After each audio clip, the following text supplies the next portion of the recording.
우리 오늘 마가복음 5장의 말씀인데요. 전체를 읽진 않고 1절부터 20절 말씀까지만 읽도록 하겠습니다. 뒷부분은 오늘 돌아가셔서 읽어주시면 되겠습니다. 자, 제가 한 절, 우리 성도님들 한 절 읽도록 하겠습니다. 20절까지입니다. 제가 먼저 읽겠습니다. 예수께서 바다 건너편 거라사인의 지방에 이르러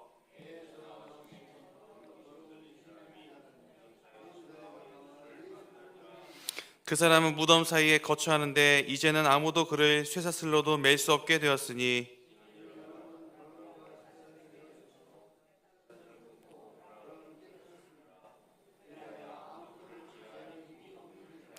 밤낮 무덤 사이에서나 산에서나 늘 소리 지르며 돌로 자기 몸을 해치고 있었더라.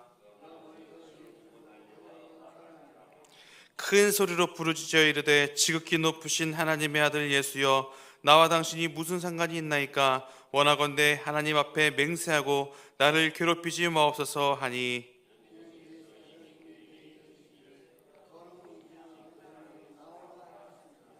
이에 물으시되 내 이름이 무엇이냐? 이르되 내 이름은 군대니 우리가 많음이니이다 하고, 마침 거기 돼지의 큰 떼가 산 곁에서 먹고 있는지라.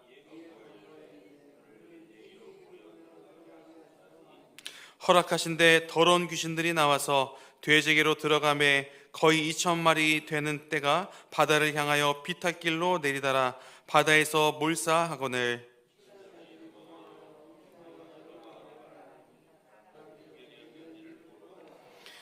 예수께서 이르되 그 귀신 들렸던 자 곧 군대 귀신 짚혔던 자가 옷을 입고 정신이 온전하여 앉은 것을 보고 두려워하더라.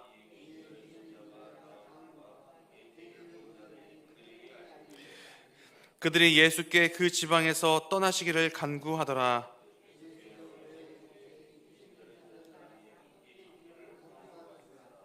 허락하지 아니하시고 그에게 이르시되 집으로 돌아가 주께서 내게 어떻게 큰 일을 행하사 너를 불쌍히 여기신 것을 내 가족에게 알리라 하시니, 다 함께 합독하겠습니다.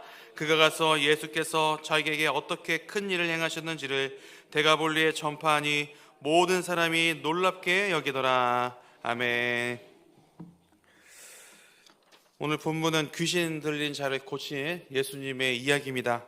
이 시간 하나님께서 어떤 메시지와 은혜를 주시는지 본문을 살펴보겠습니다. 첫 번째 질문입니다. 귀신 들린 자의 삶은 어떠했는가? 예수님께서 큰 광풍을 만나셨습니다. 그러나 예수님이 그 파도를 잠재우시고 이제 거라사 지방에, 오늘 본문에 나타나는 이 거라사 지방에 도착을 하셨습니다. 이곳에서 보니까 예수님이 어떤 한 사람을 만나게 됩니다. 그 사람이 누구냐면 오늘 본문 1절과 2절에 이렇게 말씀하고 있습니다. 제가 다시 한번 읽어드리겠습니다.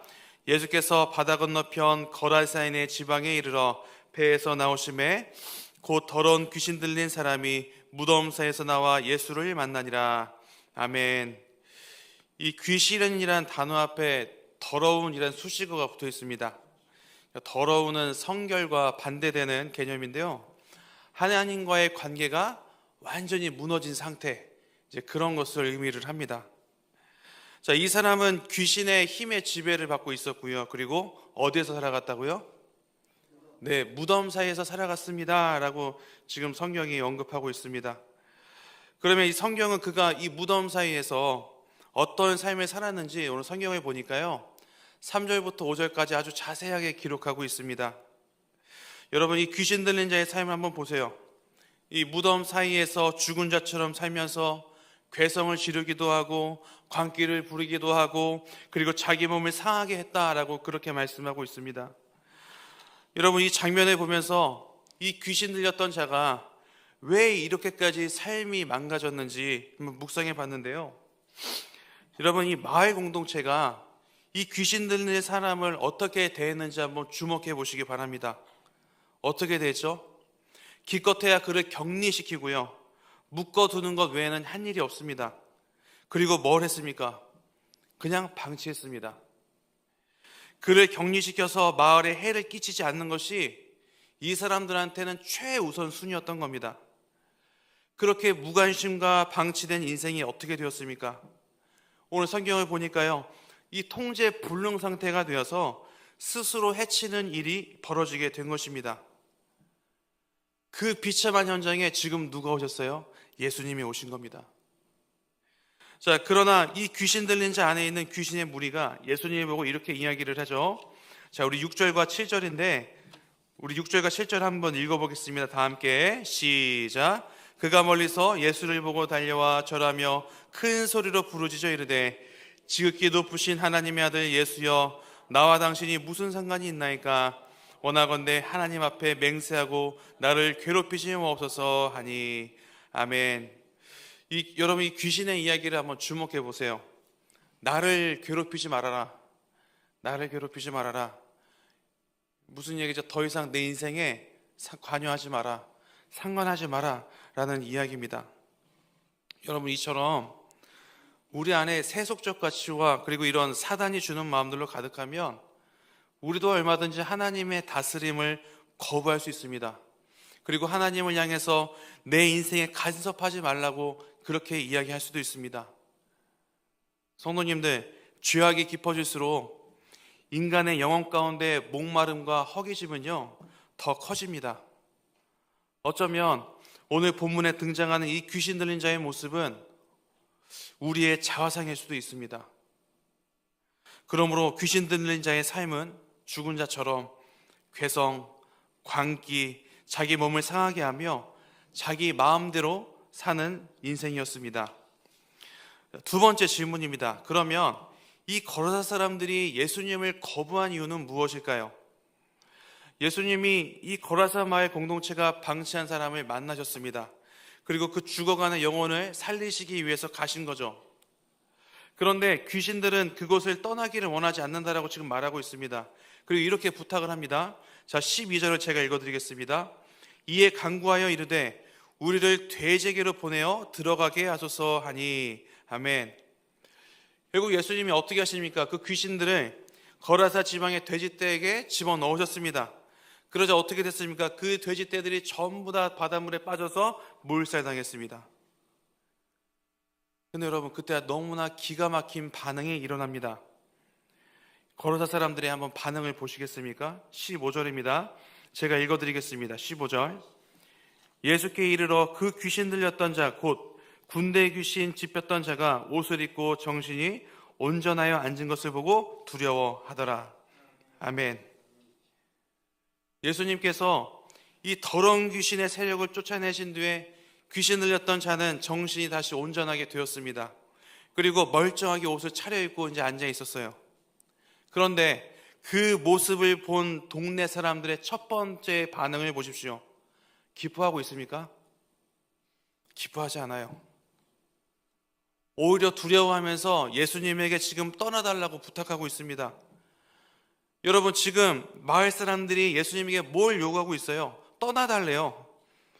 마을 공동체는 한 영혼이 온전히 치유된 것에는 전혀 관심이 없다는 이야기죠. 한 사람의 생명보다 돈, 재산을 더 중요하게 생각하고 있습니다. 오로지 자신들이 키웠었던 돼지 2,000마리가 떼죽음 당한 것에만 지금 온 신경을 쓰고 있습니다. 그래서 혹시 예수님이 계속해서 이 마을에 계시면 자신들이 손해 입을까 봐 그것을 두려워하면서 예수님에게 지금 떠나달라고 부탁하고 있는 겁니다. 이 거라사 사람들에게 돼지와 돈은요 너무나 뿌리 깊은 우상이 되었고 결국 예수님을 쫓아내는 그런 계기가 되었습니다. 성경은 거라사 사람들의 이 모습을 보여주면서 우리에게 이런 질문을 던지고 있습니다. 지금 나의 우상은 무엇인가? 예수님을 거절하고 그리고 쫓아내고 있는 숨겨진 나의 돼지는 무엇인가? 여러분 기억하십시오. 우상을 가진 사람은 결코 예수님을 영접할 수 없고요. 그리고 구원받을 수 없습니다. 그러므로 거라사 지방의 사람들은 경제적 손실이 두려워서 예수님을 거부했습니다. 그러면 여러분, 우리가 오늘 본문을 갖고 어떻게 살아가야 될까요? 우리가 이 시간에 두 가지 내용을 살펴봤습니다. 귀신 들렸던 자의 삶은 죽은 자처럼 괴성과 광기와 자기 몸을 상하게 하면서 자신의 마음대로 살아갔습니다. 그리고 두 번째, 거라사 지방 사람들은요, 경제적 손실이 두려워서 예수님을 거부했습니다. 오늘날 여러 가지 문제들 때문에 방치되고 힘들어하는 이런 거라사 광인 같은 사람들은요, 우리 주변에 존재합니다. 아니, 늘 존재해 왔습니다. 그럼 세상으로부터 부름받은 바로 저희들 이 그리스도인들, 우리는 과연 어떻게 살아가야 될까요? 여러분, 오늘 본문을 보시면 20절에 데가볼리라는 단어가 있습니다. 데카폴리스라고 하는데요, 이 데가볼리 뜻이 뭐냐면 10개의 지역을 하나의 도시로 묶은 것을 말합니다. 그러니까 데가가 열이고, 그리고 볼리가 도시라는 뜻입니다. 당시 로마는 그들의 점령지를 10개 단위로 묶어서 관리를 했습니다. 그것은 곧 모든 사람들에게 로마의 힘을 보여주는 상징이기도 했습니다. 이처럼 세상은 10개의 지역을 한 도시로 묶고, 그리고 군대를 만드는 등 숫자의 힘으로 세상을 지배하려고 합니다. 그리고 그것에 기대어 안정감을 찾으려고 합니다. 그런데 여러분, 예수님의 방법은 달랐습니다. 예수님은 한 영혼에게 관심을 쏟으셨습니다. 누구도 돌봐주지 않았었던 그 한 영혼을 찾아가 주셔서 낫게 하셨습니다. 여러분, 이후에 이 귀신 들렸던 자는 거라사 지역뿐만 아니라 데가볼리 10개의 도시를 돌아다니면서 복음을 전하기 시작합니다.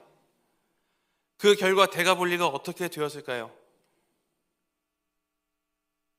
마가복음 7장과 8장에요, 이런 내용들이 있어요. 예수님께서 다시 복음을 전하기 위해서 이 데가볼리를 방문했을 때 두 가지 역사가 일어납니다. 여러분, 7장에서는요, 귀먹고 말 못했었던 사람이 모든 것이 열리게 되는 에바다의 역사가 일어나고요, 그리고 8장에 가서는 4,000명이 배부르게 먹었었던 칠병이어의 기적이 일어납니다. 이렇게 한 사람의 회복과 고백이 데가볼리의 전 지역에 전파가 되었었고, 그를 통해 하나님의 살아계심이 구석구석에 퍼졌습니다. 그래서 여러분, 한 사람이 변화가 되면 수많은 영적 변화가 도미노처럼 일어나는 겁니다. 그래서 교회 공동체와 그리스도에는요, 한 영혼을 살리기 위해서 온 힘을 쏟아야 되는 겁니다. 그래서 여러분, 교회는 한 영혼이 중요한 곳입니다. 그래서 여러분, 교회는요, 한 영혼의 너무나도 그 작은 신음에 귀를 기울일 줄 알아야 됩니다. 따라서 오늘날 우리가 회복해야 할 지점은 그 예수님의 마음으로 소외당하고 있는 이 땅의 거라사인들을 향해 가는 것입니다. 말씀을 마치려고 하는데요, 데가볼리와 같은 세상, 이 세상 가운데 하나님은 바로 이곳에 동강교회를 주님은 세워주셨습니다. 거라사 광인 같은 사람들도 이곳에 오면 회복되는 그런 역사가 일어나면 참 좋겠습니다. 우리 성도님들이 하나님의 은혜를 받아서 그 하나님의 은혜로 동강교회를 그런 교회로 세워주시기를 바랍니다. 그러므로 오늘 말씀을 기억하면서 이 거라사 과인과 같이 소외당한 이들에게 예수님의 마음으로 다가가며 또한 그들을 위로해주며 또한 회복시켜줄 수 있는 우리 동강교회 성도님들이 다 되기를 주님의 이름으로 소망합니다. 이 시간 다 함께 기도의 자리에 나가도록 하겠습니다. 먼저 말씀을 가지고 나가겠습니다. 주님, 예수님을 거절하고 쫓아내고 있는 숨겨진 나의 죄질을 쫓아내게 하여 주시옵소서. 하나님, 거라사 가인과 같이 소외당한 이들에게 다가가고 한 영혼을 살리는 내가, 그리고 우리 교회가 되게 하여 주시옵소서. 두 번째로 교회를 위해서 담임 목사님을 위해서 기도해 주시기 바랍니다. 또한 세 번째는 겨울 사역을 위해서 기도해 주시기 바랍니다. 돌아온 토요일부터 청년 일부 수련회를 시작으로 2월 내내 주일학교 겨울 수련회가 진행됩니다. 하나님, 은혜 위에 은혜를 부어 주시옵소서. 마지막 네 번째로는 성도님들 중에 몸이 아픈 자, 마음에 상처 입은 자, 마음이 가난한 자들을 위해서 기도해 주시기 바랍니다. 이 시간 다 함께 주여 세 번 부르시고 통성으로 기도하도록 하겠습니다. 다 함께 기도하겠습니다. 주여, 주여.